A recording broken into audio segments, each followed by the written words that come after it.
بسم الله الرحمن الرحیم. موږ تاسې راځو ورډ پروګرام.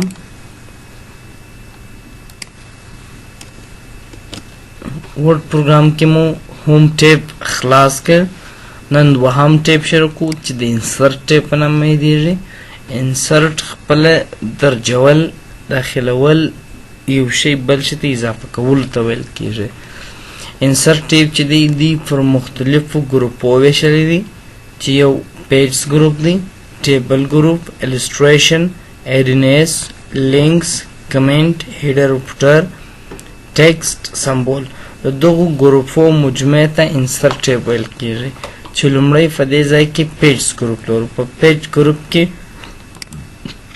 لومړی دلته لیکل شوی دی کور پیج. د کور پیج وظیفه دا ده که غواړو چې موږ تاسې یو کتاب لیکلی، یا مو یو مونوګراف لیکلی، یا مو یو راپور لیکلی،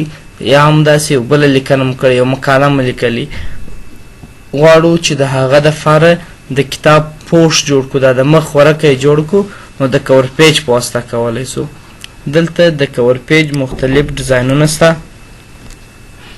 نو په دې ځای کې موږ ته مختلف د کور پیج ډیزاینونه موجود وه. مثلا فرض کې موږ تاسو غواړو چې ډیزاین جوړ کړو، راپور مو جوړ کړی دی.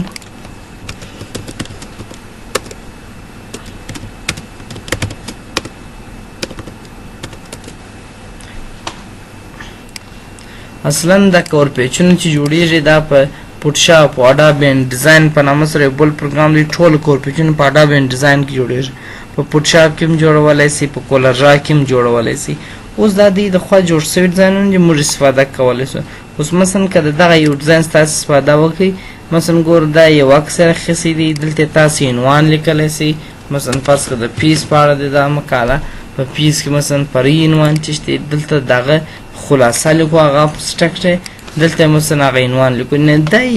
د یو راپور رقمه یو شکل تاته یو کور پیج درکړی چې په دې شکل یې جوړ کړي.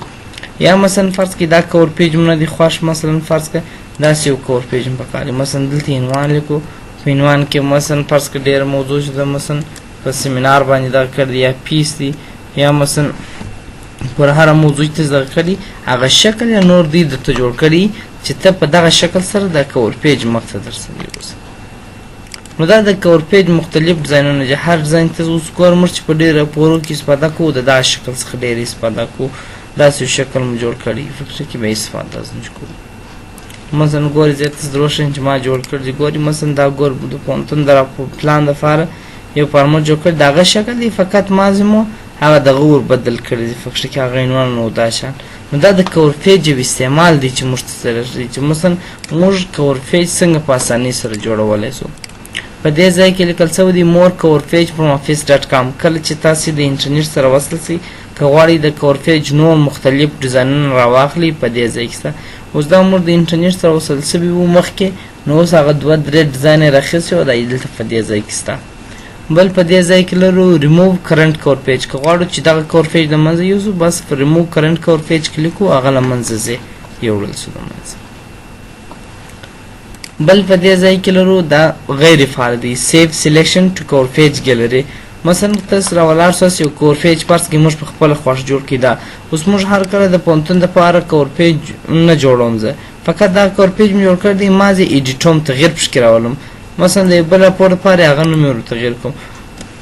نو د هغه شکل به تاسو داسې انتخاب کړئ در سره ټوله. کنټرول A. انسرټ ټیب ته راځو. په دې ځای کې ورته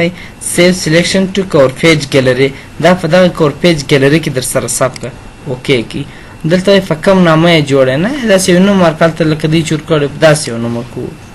مثلا ګور لکه دی چې ورکړی اسټین دی، بینډیټ په نامه دی، فیسټ په نامه دی، ګرایډ دی، دا رقم یو نوم ورکړو، نه موشن، داسې یو نوم ورکړو، هر نوم چې ورکړي. مثلا فرض کړه موږ ورکړو ریپورټ، یا هم پلان کور پیج، دا یو عنوان ورکړي. اوس دلته موږ تاسو ته راځي چې دا موږ په کومه ګیلري کې راولو، یعنې دا اټو ټیکس ته واوړي چې بیا په اټو ټیکس کې موږ تاسو ته راځي. په دا ځای کې دا د استفاده ځنې کوو چې موږ تاسو ته راځي. دی ته دا بایوګرافیز ته واوړي چې موږ تاسې په ریفرنس ټیب کې بیا وایو. کور پیج دی، ایکویشن دی، هیډر دی، فوټر دی دا معنا چې کوم برخې ته واوړي چې دا برخې تر یوه فوټ تر اوسه پورې مو یوه هم نه ده ویلې نو موږ ته وایي چې یا دا په کور پیجو کې راته ثبت کړه او دا په کومه کټګوري کې درته راولم یعنې دا معنا چې دوی دغه چې دا کور پیج چې جوړ کړی دی دا پر برخو ویشل دي یو د ریپورټ عنوان کړی دی یو بلټین عنوان کړی یو جنرال یو بله کټګوري ته جوړول سي چې دا د کومې وې مربوط کوي یعنې دا داسې دی لکه مثلا که موږ مثال ورکړو د یو شي برخې ولرو یو شی پر برخو ویشل سوی نو دا د کومې برخې کې ته ورته شامل دی دا خبره ده ډسکرپشن دلته د دغه پلان کور پیج په اړه معلومات ورکولی سي چې دا تاسو د جې دپاره استعمالولی سئ د پلان دپاره استعمالولی سئ د راپور دپاره داسې یو تشریح ورکوي دا په کوم ځای سیو ام دا په کوم ځای کې ثبت سي په نارمل کې ثبت سي او که یا بلډینګ بلاکس ارګنایز اکسس کې که تاسې نارمل انتخاب کې دا معنا که بیا هر کله موږ تاسې ورډ پروګرام را خلاص کړو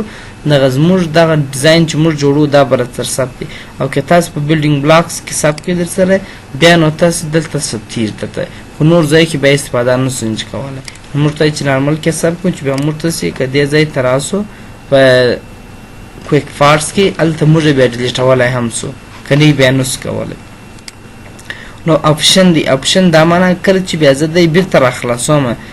دا اوس دی ثبتو په کښې چې بیا راخلاصي insert content only د ده لیکنه یوازې درته راولم insert content and its own paragraph د ده لیکنه راولم خو په خپل پاراګراف کې دا لیکنه په خپل پاراګرافو کې راولم او یا په خپله صفحه کې راولم په کښې کې هر یو چې ستاسې انتخاب دی په کښې په دې ځای کې تاسې هغه انتخابولی سئ اوس که دا موږ وکیکو دا کور پیج زموږ دپاره ساتو هر کله چې زموږ بیا کور پیج پکار دی هغه رقم کور پیج بیا زه نه جوړوم دې ځای ته راځو په دې ځای کې دا کور پیج شته دا د ریپورټ کټګوري ده دا هم کور پیج دی کلیک کړو که هغه راته جوړېږي فقط هغه عنوانونو شان یې ور تغیر کړئ ګورې هغه دلته هغه نور لیکنه ایسته سول هغه هلته موږ هغه میسج ورکړی وو چې ته یې مثلا کنټینټ یې راته راول بل په دې ځای کې موږ تاسو لرو بلینک پیج لرو د بلینک پیج وظیفه دا ده که غواړو چې موږ تاسې په خپله خوښه په یو ډاکومنټ په یو ځای کې چې مو کرسر ولاړ وي ورې خالي صفحه اضافه کړو دلته کولی شو